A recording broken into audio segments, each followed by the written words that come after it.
Hello, and welcome to The Silver Lining, the weekly geekly talk show where we discuss whatever we feel like discussing. I am your host, Silver Greg, aka Uncle Silver, aka Greg, whatever you feel like calling me. And welcome to you, my co-host, the chat. I love having you guys here to talk about stuff. This is definitely, I stream 4 days a week.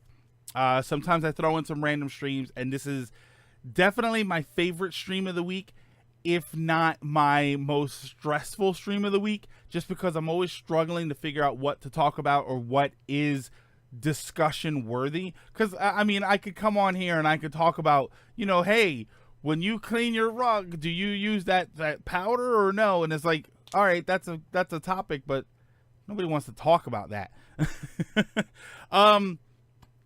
So welcome to everybody. Sean Elements, Lady Fox, Hart, Rox Mendez, let's say Lance, Mendez, CT, and anybody else that's in there. Excuse me. Thank you for stopping in. Thank you for hanging out. All right, before we get started, last week I started off by sharing stuff that I've been buying, stuff that I got at the Goodwill store. So I share, I bought some PS3 games, like the 2 Blaze Blue games and some NES games and stuff. There was something else, and I thought it was super cool, but I had forgotten to bring it up, and I didn't want to just walk out of the show to go get it. So I'm going to show it now. It's the Zelda Rupee Wallet vinyl. It's like a cool, it's weird. It's just like a kind of like a vinyl figure, and then it's just supposed to lay down, and it looks like it's like a bag with rupees falling out of it. My problem is inside the box. Let me make sure that it's inside the box. It's upside down. The flat part that's supposed to be on something is actually up here. It's very weird, but I thought it was kind of cool. I think I paid like $2 for it. All right. And how is everybody doing? It looks like everybody's having a good week. Thrift time. Yeah, unfortunately, I didn't get anything else from the thrift store this week. It's just been kind of dead. Excuse me. I'm sorry. I'm like, I ate something earlier, and I don't know what's going on. I don't think that was a good idea. All right.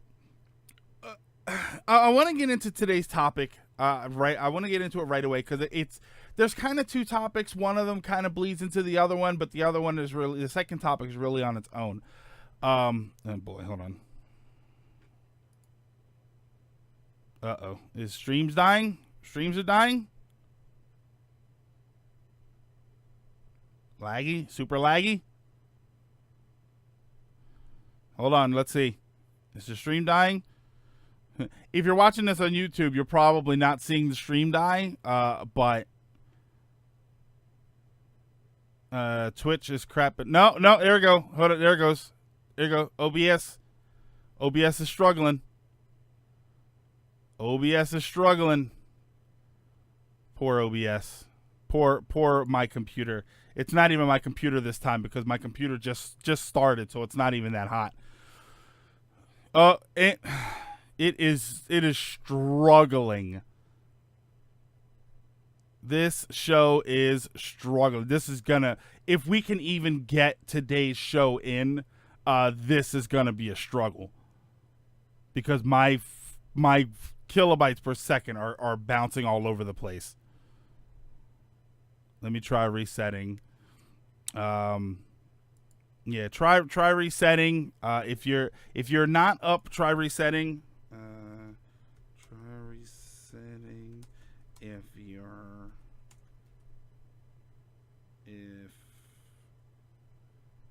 I'm not up. Yeah, my kilobytes are jumping all over the place. I really don't know what this is such a crappy way to start the show. And Homer ate that 72-ounce steak. Okay. All right. How are we to pause and play? It's buffering. Okay. All right. Let's shrink that down a little bit. Okay. It looks like we're up. We're just going to continue on, and we'll see what happens here. All right. So today's topic is something that I did want to using regular OBS. Is what I'm using. I think I may need to switch over to Streamlabs OBS. Yeah, featuring failing internet connection. Yeah, Mendez. Unfortunately, that is. I mean, it is definitely amateur hour here. Let's hurry up and get this going.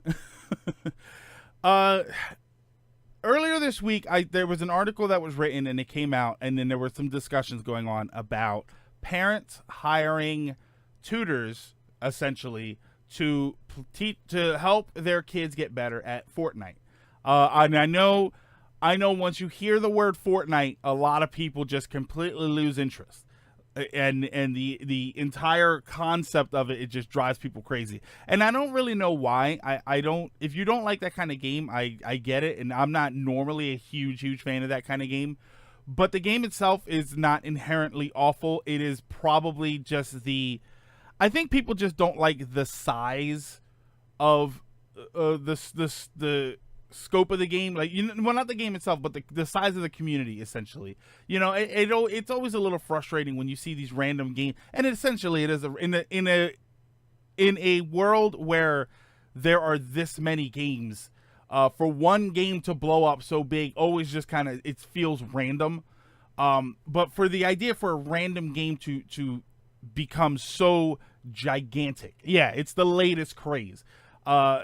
It feels random. And I think people just don't like that because the game itself inherently is fine. I mean, the game itself it's more competitive than a lot of other popular games out there. And you know what I mean? Like there's no reason to be like, to hate don't hate the game, hate the players. You know what I mean? Like, I hate to say it like that. It's such a hokey way of saying it. But essentially, it's not the game's fault. It's not the programming's fault. The game is free. The game, and that's one thing that it would be something if they were milking money out of people, like forcing money out of people and stuff like that. But every competitive element of the game is free. The only thing you pay for are cosmetics. So literally, not even the base game, no one's forcing you to pay for. So it's not like anybody can say, oh, well, people are throwing their money away. People are spending money where they want to spend their money. Let's be honest here, because I downloaded the game. I bought a battle pass for $10, which allows me to get like more V-Bucks, which is the money in the game, which is the currency that you use to buy things, but then you pay real money for the V-Bucks. But I earned enough V-Bucks from the last battle pass to pay for my next battle pass, and I already have enough for the one after. So literally, I paid $10 into the game, and I've never paid for anything else ever again. But there's a situation where there are parents out there who are paying for tutors essentially to help their kids get better at the game.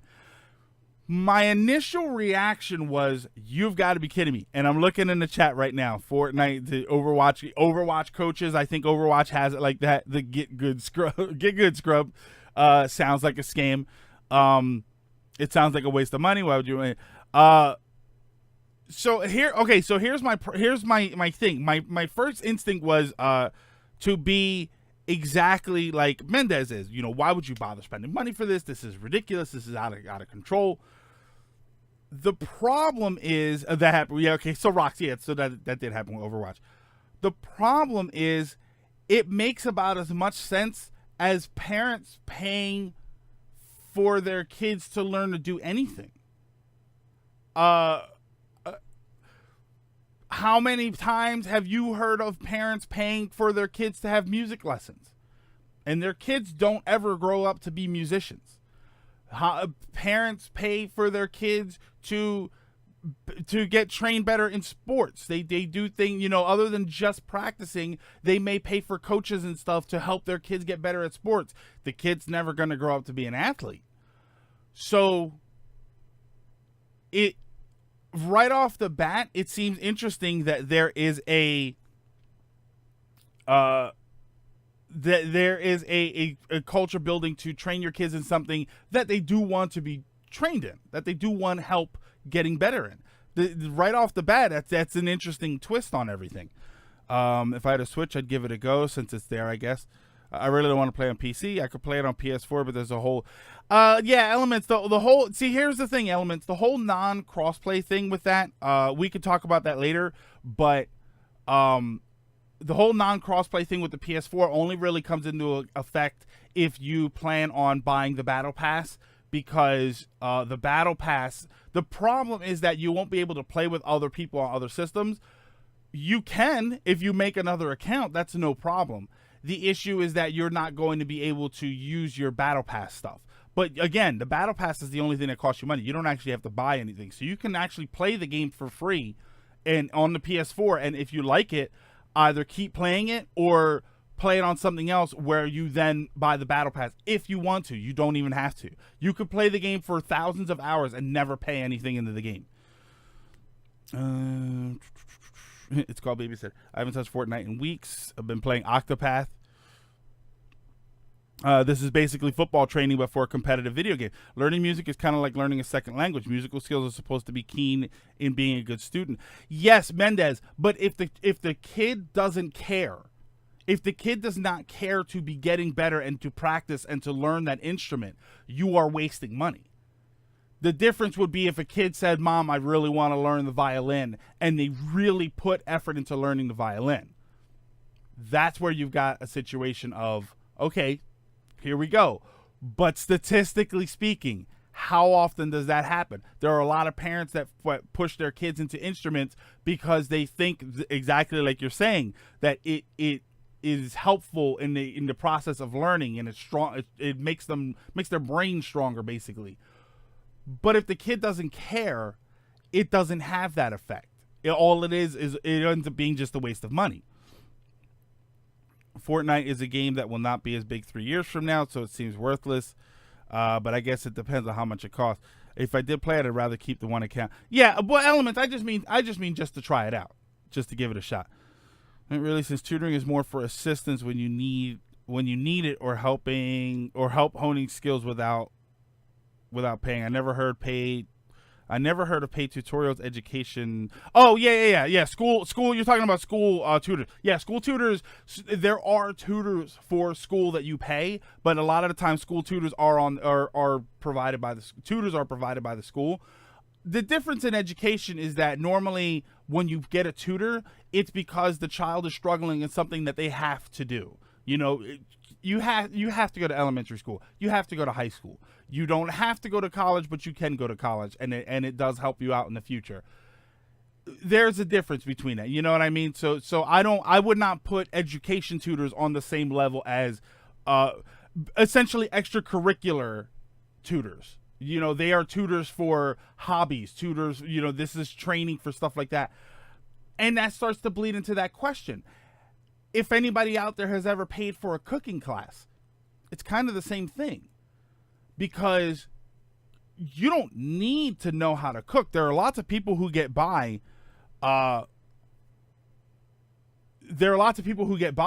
And don't know how to cook. They follow the instructions on the box, or they order food, or they go out to restaurants and stuff. You don't need to. So the second you pay for a cooking class, you are now spending money in an area of your life that you don't technically need to spend money for. How old is the kid? Oh, Elements, they're saying their kids are like 10, 12, 15 years old, stuff like that. This sounds like a good idea in practice, but I think that money should go somewhere to but Rocks, money doesn't have, we're talking about individual money out of pocket. We're not talking about school taxes or anything like that. People have a right to pay for whatever they want, to send their money wherever they want to. In a perfect world, yes, more money should go towards schools. But that argument could also be, why are you letting your kids play video games at all? That argument could be, why are you buying video games? Shouldn't that money go towards school? Once your bills and everything are paid, you're allowed to spend your money wherever you want. So the question is, we're questioning the practice of spending money on a tutor, because money should go towards the important things like school, but we're not talking about government money. We're talking about people's money in their pockets. And realistically, you're not allowed to force them to put money into these things. Are parents trying to get their kids to become YouTubers? They should need to learn editing video. That's interesting, CT, because that is one of my first thoughts. That's one of my first justifications, is that the kid wants to get better because they want to enter. They either want to enter the competitive scene or they want to do things like YouTube and Twitch, which begs the question: should there be more focus on the other things that go on the technical side of things, if that is the case? Honestly, I'm trying to approach this primarily from a position of they just want their kid to be better because they enjoy it more. If you're spending money on something that helps somebody enjoy something, the question is whether or not it's a waste. You know, we talked about people who hire trainers to help their kids get better at sports that they're going to play at school. They're not going to be professional sports players. They have no interest in doing it. All they want to do is get better at it. Why? Because let's face it, the hard truth, bottom line is, winning isn't everything, but people have more fun when they win. So whenever you say, I want to train to get better because I want to win, the end result, unless you're trying to make money, the end result is that you want to have more enjoyment in what you're doing. And winning is more enjoyable than losing for people. I could get behind school-based team games. This is interesting. Hold on, let me go back and check some of these comments here. I was forced into orchestra because I was a 6th grader and not an upperclassman when I wanted to pursue a career in art. Nope, you learned the violin. Yeah, so Lady Foxheart. Now, if somebody would have said, I'm going to pay for you to get art classes, you know, an art tutor, people could have looked at that and said, oh, well, this is just a hobby. When realistically, it's something that you wanted to use. Should have joined band and played tuba. Preteen age, yeah. Oh, yeah, elements, not like 5-year-olds. Oh, my God, that would be weird. It just doesn't seem worth it because Fortnite is a passing craze. It doesn't feel that way. There is another element to this there is another element to this, Mendez, and I do want to get into that because you're right. It is a passing craze. I'd pay like $5. The whole coaching for competitive VGs has actually started to happen here at my college, with college-sponsored clubs trying to start up competitive teams to represent the university, which honestly rubs me the wrong way. That's interesting. Why does it rub you the wrong way? I'm curious about that. Are there public high school funded Fortnite teams? Are there public high school funded for? Not that I'm aware of. I don't know of any place that funds video game type clubs. Although realistically, other than academic clubs, none of the clubs in my school, when I went to high school years ago, none of the clubs or anything in my school, other than athletic clubs or the athletic teams or academic clubs, were funded by the school. Everything was funded by the students. They would hold sales, big sales and stuff like that to support their clubs. But none of that was funded by the school.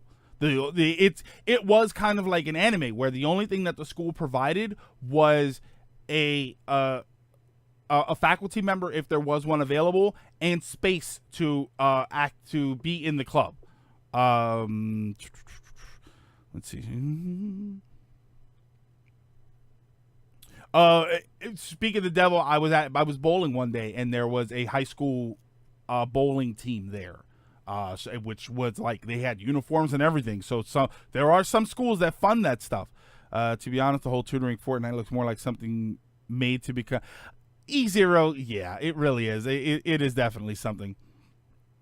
Some high schools have video game clubs, but they don't fund them. The schools a lot of the time don't fund them. The kids bring their own their own stuff and whatnot. Again, that's a situation where the only thing the school provides is usually a faculty member and space to participate in the club. I can see why this happened. Cool schools have esports programs and Fortnite scholarships. That's interesting. I'd be more into that. I didn't get art till I was in 8th grade. I tried to do the same stuff in high school. Yeah. I don't want to do ROTC, learn French. I had to, as far as French goes, I had to take Spanish only because I had to pick a language. And again, I've said it before, the only thing I learned in Spanish is vamos a la playa, which means let's go to the beach, which quite frankly is all I need to know. Hey, you want to join my literature club? 14, 16 years old, because if so, they could watch YouTube videos instead of getting a tutor. It depends. Elements. I could watch YouTube videos all day on how to learn Japanese and Japanese videos and stuff. But unless I sit down and actually put my nose to the grindstone and have a structured lesson plan, I won't learn it. I'm using the Duolingo thing and I love it. But the reality is, at some point, if I do want to get serious about learning it, I will most likely have to take a structured learning class. Losing sucks, and I tend not to play a lot of competitive games because I'm not that great at them, and I lose a lot. However, almost all my friends play games like that, and I really wish I could play without dragging them in the losing circle. Maybe some kids feel similar, so paying for tutoring to enjoy something. Again, we're not talking about $1,000 a week. If it's $10 a week, $20 a week, an hour or two, a lot of parents would think that that's very worth it. Oh, now that I think about it, video games are a hobby, passion, just like art. And you can have a tutor for art. Exactly. Now, Mendes brought something up because the game is a craze. I do think that the game is a craze. I do think that in 4 or 5 years, no one's going to care about Fortnite nearly as much as they do now. Same thing goes for karate. Same thing goes for some sports for kids. Same thing goes for even art for some kids, music lessons for some kids. The thing is, there's another side to this. This is why I said there was another side to this, and this is why the whole passing craze thing is relevant. Having a tutor and having your kids sit down and learn something. I said 3 years. Having your kid learn something also develops a learning structure. It develops a work ethic. A lot of parents, like we said in the beginning, will pay for their kid to have music lessons, even though their kid is not generally interested in music. But the thinking is that it will teach them about work ethic. It will teach them how to work at something, how to start doing something that you can't do, and with training and perseverance, you learn how to do it. Why wouldn't this be any different when you're talking about a video game? When we see kids, we're all gamers. We all love video games here. We love the idea of playing video games, and we understand the benefits to playing video games. We know what it means to the positivity that comes with succeeding at a video game, with figuring out a puzzle and then solving that puzzle. The idea of learning how to stick with something rather than just rage quit. We all know these lessons, and we all learn these lessons. In paying a person to help your child learn these lessons, you are now making your child better at getting better. Why is that true for sports and music, but not video games? The lessons are still the same. I miss Taekwondo, kept me physically shaped, but I hated the new master.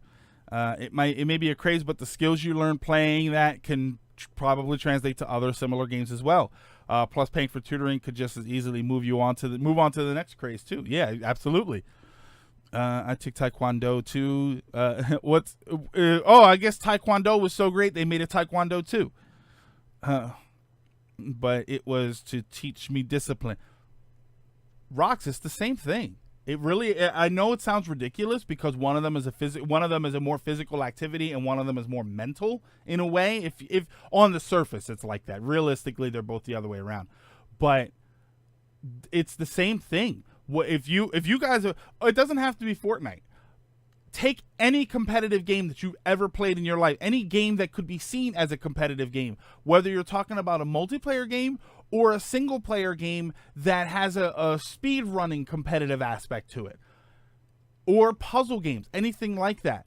You know that there is a required mental discipline that needs to go into learning those games, retaining the knowledge that you need to learn those games, and actually playing those games. There's a lot of discipline that goes into that. And again, I know it seems silly.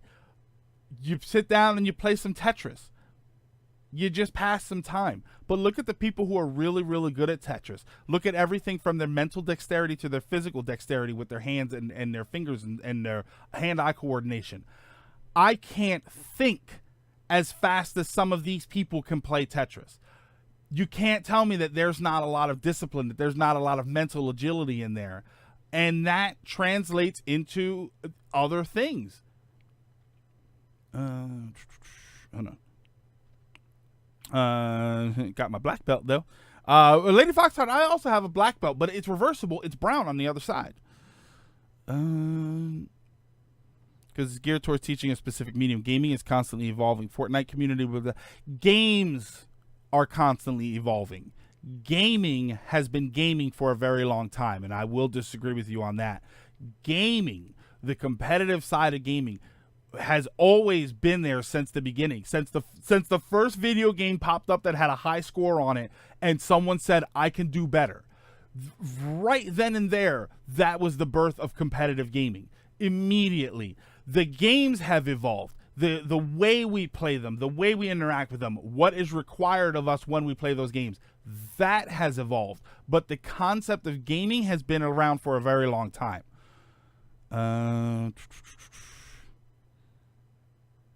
Get good, Greg. Doritos and Mountain Dew. Fortnite craze going strong till it hits the ceiling. But you must remember the craze started long ago. Yeah, Minecraft mods, PUBG. Although the PUBG Fortnite craze was really, really close together.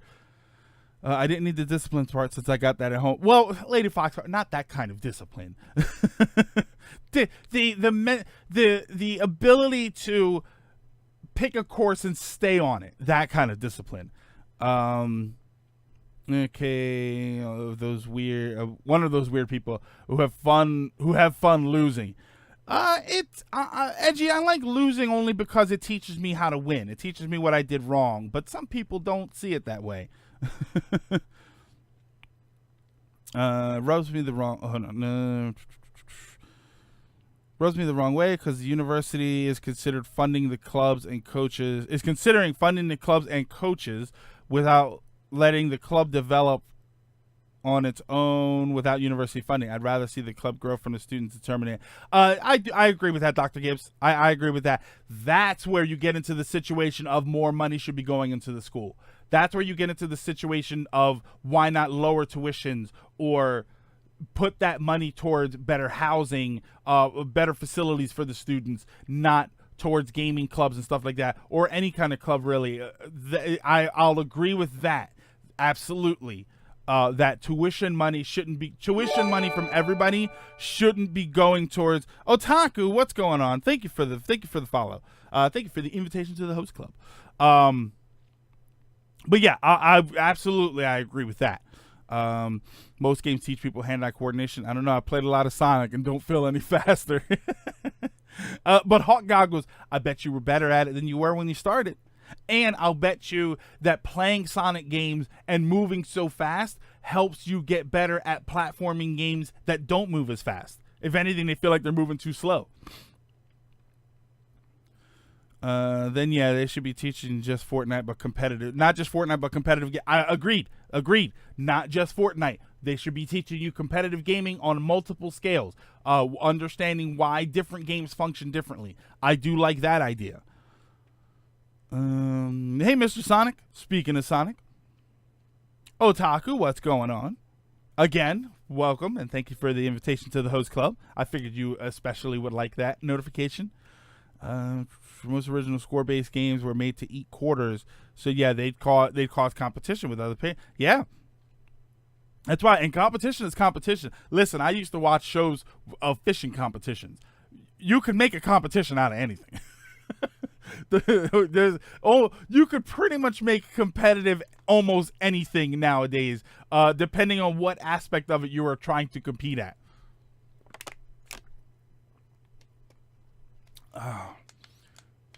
But yeah, so ultimately, like I said, I thought that it was kind of ridiculous at first, but there are a lot of arguments for it being My thing is bigger than your thing. Well, that can't really do anything about that. Now this actually goes into a little bit. This actually moves into Doritos flavored Mountain Dew or Mountain Dew flavored Dorito.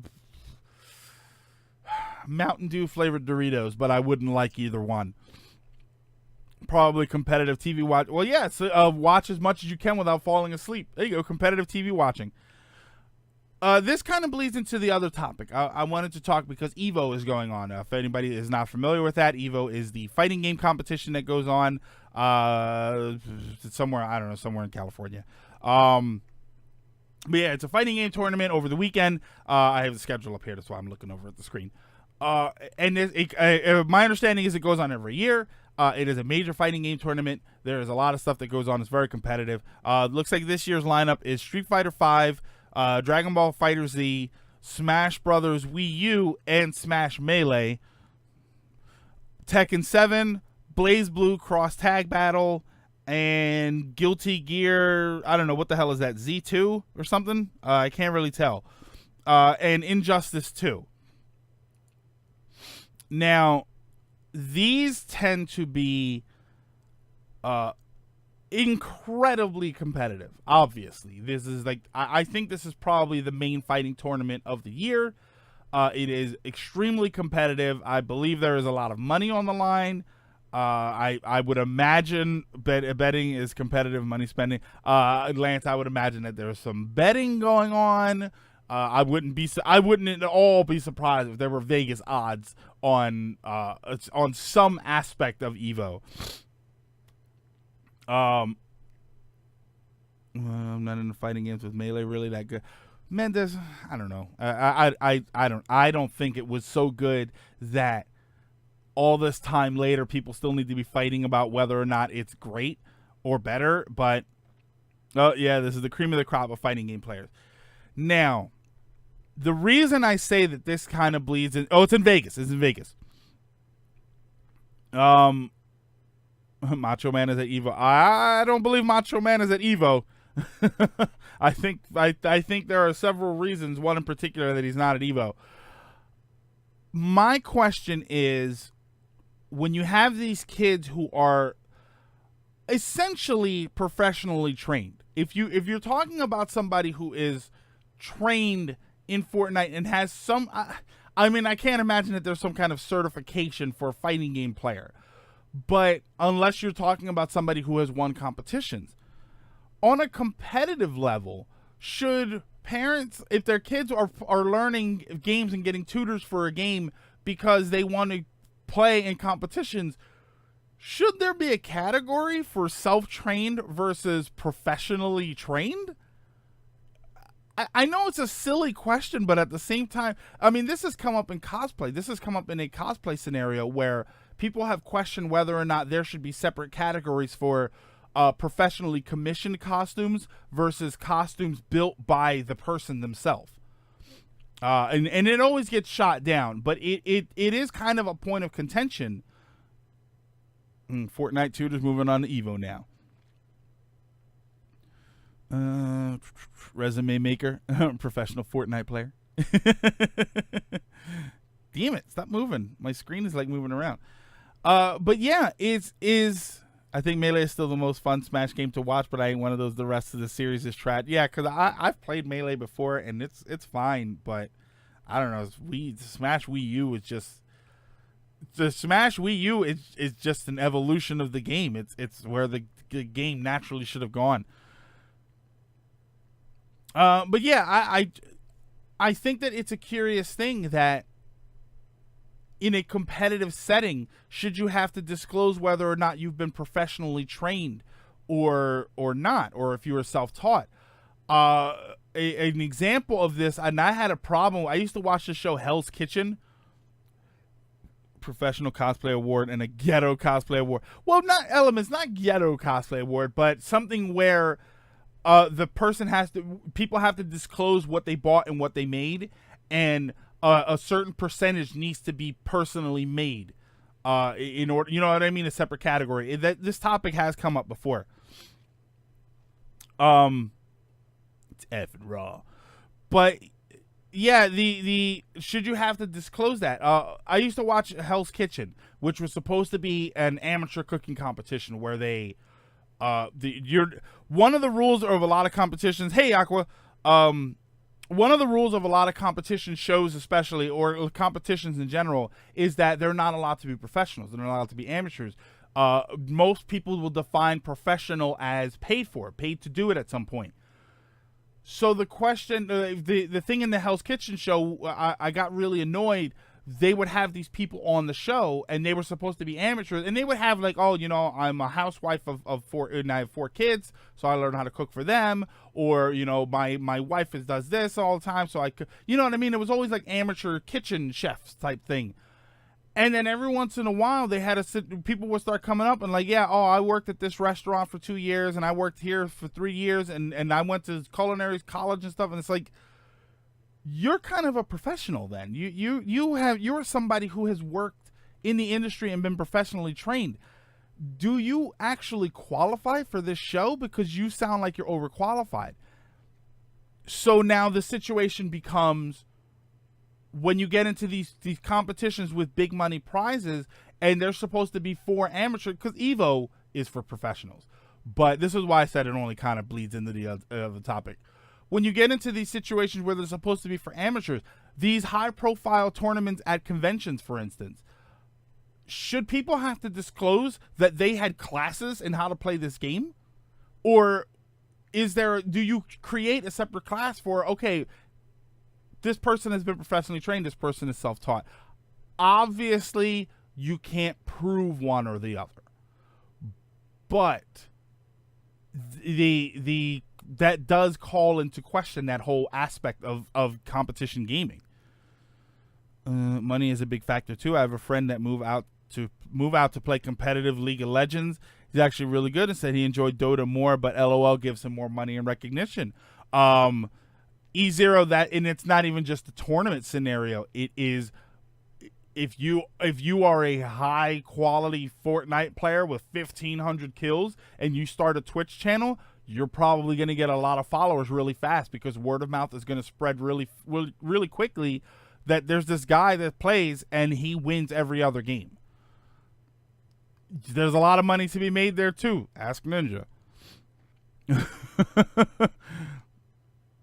Yeah, you got a Michelin star, you're probably overqualified for this. Yeah, clown college or culinary college. I couldn't hear. Or is there a difference? I agree with the concept of self-taught and professional taught. Is that not a thing? That is not, Dr. Gibbs, that is not a thing in the competitive scene. Anybody can do whatever. They can. My understanding is that they just go. It usually turns out that the amateur people will get knocked out very early. But that is not even the case in Fortnite. There was the guy a few months ago. I just learned about this story too. Apparently, a few months ago, there was a big money tournament that Epic held, and someone was playing on the console version of the system. The guy who won was a nobody. I don't want to say nobody, but like in the competitive gaming scene, specifically in Fortnite, he was an unheard of name. Before that, he was an unheard of name. It turned out that he was playing the game on console, but he was using a mouse and keyboard plugged into his PS4, which was actually not illegal. But the fact that he was unknown beforehand, and then all of a sudden he was really, really good, raised some flags, and people were kind of accusing him of cheating and stuff. But that does, if I step into the amateur scene and I say, hey, this is my first competition, and I play like a professional, some people could question, okay, if you do have an amateur scene and a professional scene, and I step into the amateur scene and I'm dominating people, there goes my combo breaker.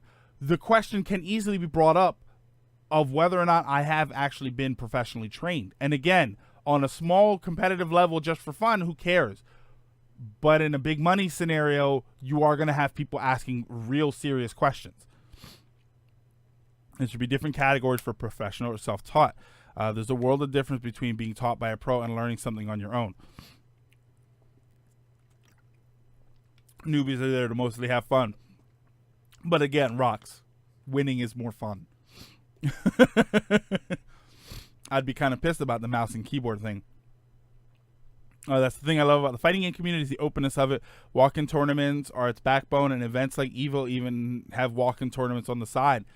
In Hawk Goggles, do those walk-in tournaments, do they require, do they first of all pay out any money? And second of all, do they require some, like, basically for you to say that you are an amateur? Or if there's money involved, can I walk in as a professional and start playing? Because if professionals are allowed to walk into the walk-in tournament, amateurs need not apply. Professionals are just going to go to that. You know, if you are a professional player, you could enter the professional tournaments and make more money, or you could enter the amateur tournaments and make some money. But that money's probably more guaranteed. You know, I could be a professional Texas Hold'em player, enter those big $1 million competitions and hope that I win, or I could enter the $5,000 to $10,000 competitions and win every time.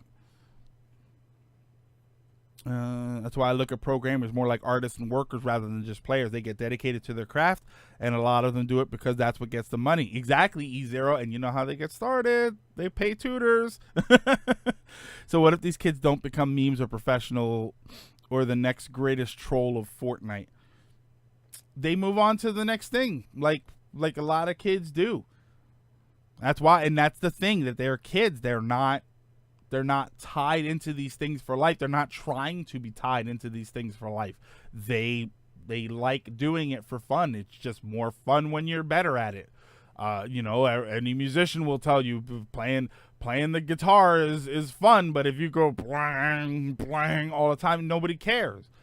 If you are able to train and make music, it's more interesting, even if you don't plan on making any money for it. People cosplay.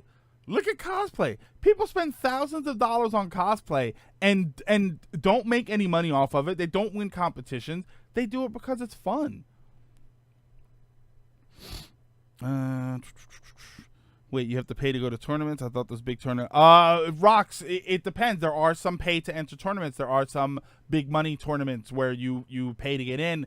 There are some that are invitation only. A lot of them will actually say invitation only. They'll be called invitational or something like that. But there are plenty of tournaments out there, large and small, where you have to pay a fee to get into the tournament. A lot of the time, though, that fee, especially for the smaller places, that fee is part of the prize money. I used to run tournaments at the video game store that I worked at, and that's what we did. Tournaments were $5 and $10 to get in, and then it was 50-50. The store would take half of the money for the store, and then the other half of the money would go. Actually, we took like 40%. 10% went to the second place, and then 50% went to the first place. So yes, you were putting in $10, but you were doing so for the opportunity to win. And then we would only do it if we had at least 8 players. So you were paying $10 first of all to play in the tournament, because a lot of people like that. They like the competition aspect of it. But then the opportunity was, if you win first place, you win $40, or if you win second place, you get your $10 back.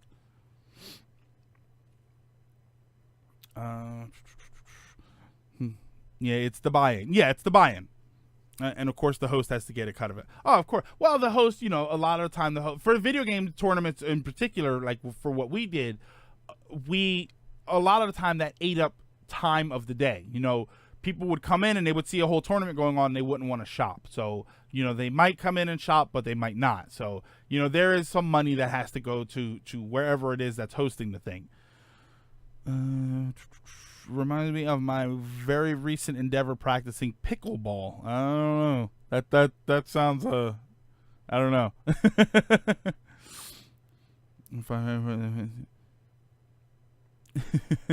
I've always wanted to participate in the competitive scene. The closest were Fightcade tournaments. Yeah, pickleball. It's a lighter version of tennis. Okay, Aqua. I wasn't entirely convinced that wasn't a trolly comment. So then it's a kind of gambling then. No. There is a difference. This was legally decided a long time ago. It is a skill-based competition, therefore it is not gambling. Gambling has a random nature to it. If you look up the history of pinball pinball had a scenario where the government refused to allow pinball machines because they were considered a form of gambling. Until somebody proved to them, basically he put a quarter in and he was able to hit everything that he wanted to hit. And he proved to them that there is a skill element to the game so that it is not gambling. And that paying for loot boxes is gambling, but actually paying to get into a tournament, because nobody's forcing you to pay into the tournament, and winning or losing isn't randomized. It is based on your skill level. So that's why it is considered a skill-based game and not gambling. There is a difference. Yeah, pinball is technically skill, not luck. Yeah, if you look up the history of pinball, there's a big thing about it where there was like, I forget how long it was, but they weren't allowed to put pinball machines in places because they said that it was considered gambling until somebody literally proved them wrong on a pinball machine. You picked a good topic. I can see how the whole competitive VG scene is becoming a huge deal. I say this, a guy who recently learned of the whole competitive. Oh, the competitive scene has been coming up for years, and it is.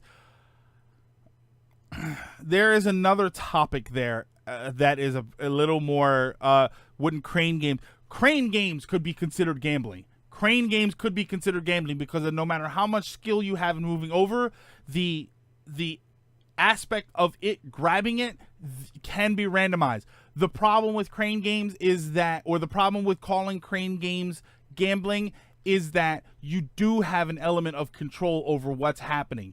You can get closer to the things. A lot of the time the cranes are just broken. That's the problem. When you grab that bear's head and the claw goes, you won. The game is broken. It's rigged to drop the stuffed animal. Gambling would be putting money on who wins. Yes, gambling will be putting money on someone who wins the tournament because you yourself are not participating with any level of skill in the tournament. You are relying on the skill of someone else. Pinball is technically still not. What games have you played that got you competitive? Like make you say to yourself, "This game's really good. I need to learn." Splatoon. I think Splatoon was one of the first times that I really, really wanted to up my game. And there's no competitive scene for Splatoon. Well, there wasn't for the first one, but I think Splatoon is one of the first times that I really, really said I absolutely want to get better at this game. Other than that, like I love getting better at Fortnite, but I really don't care if I don't. You know what I mean? If I want to get better at every video game that I play, just because I want to challenge myself. That's one of the reasons I like playing video games, other than I play RPGs for the story, but I usually like playing video games because I do like to challenge myself. But I think Splatoon was one of the first times that I really said, I want to get better at this game, because when I go online, I want to play and I want to win and I want to dominate. I don't want to be a jerk about it, but I want to dominate. Crane games are a scam. Don't play them. What about skill crane? They put the word skill in it so that they can avoid any legal problems. It's not. Still buy-ins for gambling events like big poker tournaments. Yeah. Even some of the bigger tournaments. Apparently golf. My understanding with golf tournaments is that there is a certain amount of buy-in. Only the prize money is significantly larger because the prizes are funded by sponsors. But apparently, yeah, there was a golfer a couple of years ago who he had always paid money. He paid his own money to fly to these places to be in these tournaments, and he paid his own buy-in for the tournaments. But he was always like a low-tier golfer, and apparently one day he had a round where he was like second or third, and it paid him tens of thousands of dollars, and he had never won that much money before. But yeah, that was the first time I learned that he's actually buying in on his own. While I won't get into the topic, I will also say for a interesting little factoid here, strippers also pay for the opportunity to dance. But I won't get into that here. Would you say one of the King of Fighters games was a yes. King of Fighters was very competitive for me, but I had a small circle of friends that played King of Fighters, and I just wanted to be on their level to make the games more interesting. I didn't have a broad sense of I need to get better at this game and I want to get better at this game. I mostly just wanted to get better so that when I played with my friends, it was more of a competition than saying, okay, Greg's up, hand him the controller and get ready to take the controller from him. Because loser loses the controller. They're there to eat. They're not there to give you prizes. They're there to eat up money. Absolutely. You said cough. Yes, I did. Audio is fine. Video is just lagging. Oh no, stream died. Hold on. Stream died. It looks like it wants to be back. It wants to be back. Stabilize. It wants to be back.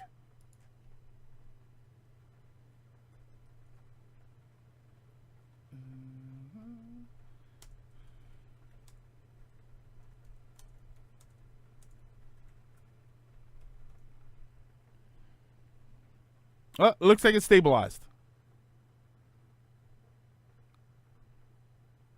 Are strippers considered gambling? Oh.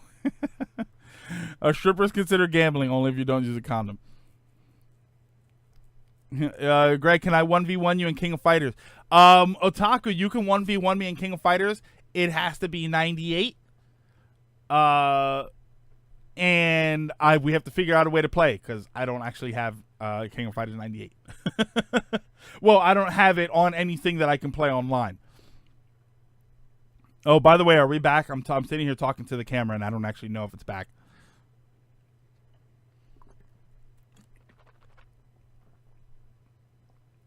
Strippers are considered throwing away money. Fightcade. A Fightcade. Oh, yeah. One day, I need to play 2002 since I own that. Also, Fightcade is probably the best way to do that. Okay, yeah. Okay, so we are back. I wanted to make sure I wasn't talking to myself the whole time there. One day, I'm interested in this Fightcade thing now. I'm gonna have to check this out. I've heard of it, but I knew what it was about, but I've never actually tried it out. I've been out of fighting games for so long, and part of the reason was that I never had people to play fighting games with, and I've had it for. That's why I got into Smash Brothers on the Wii U so much. Now I can play these old games with other people, so I'm kind of interested in getting back into some of them. Specifically, Call of 98. My camera is desynced. Hold on a second. Hang on. Hang on. Deactivate. Activate. There we go. Okay. There we go. Now I feel like I'm super red again. Yeah, it's okay. You should show up to one of John's sub streams when he does a Fightcade one. I'll find out about that. I'll find out when he does. Greg, how rare is Soul Silver? I still have mine. I don't know that it's super rare, but for some reason it is a little pricey. Audio is desynced. Is it still desynced? I reset the camera. Audio is fine for me. Yeah, I reset the camera, so I think that might be what it is, or that might have been what it was. But now I feel like I look more red than I did. I don't know. Every time I do something to the camera, it changes up. Here, hold on a second here. Told you amateur hour. Advanced settings. Turn that down a little bit. We'll save that. Just to see what it is like. Basically, see if you're interested in Fightcade. Yeah, I'll check that out. That seems interesting. We used to play 98. Oh, God, so much. We played so much 98, specifically on the Dreamcast. We played it there. We played 2000 and 2001. We did play a lot of 2001 on the Dreamcast. And then I stopped working at the video game store, so I fell out of it. I got to go focus on my stream. Oh, no problem, Lady Foxhart. Have a good one. All right, so we're almost at 4 o'clock. So here's what we're gonna do. We're gonna take a break. Gonna take a break for about 4 or 5 minutes or so. I'm gonna set up the 2001 shit. It's not awful. It's just, it's not as good as 98. I do need to get some cough for Dreamcast, but I want to get a copy of 13. Wouldn't game shows be considered a form of a tournament? Essentially, yeah. Greg the Chameleon. Yeah, I'm like changing colors. All right, so yeah, we're gonna take a break. It's gonna be a few minutes, and then I'm gonna set up the next half of the show. The next half of the show is viewer topics. And last week we started doing something different with the viewer. We started doing something while we're doing the viewer topics. So stick around for that, and I will see you in a few minutes. Wait. Hold on. No, you'll see me now. Now I'll see you in a few minutes.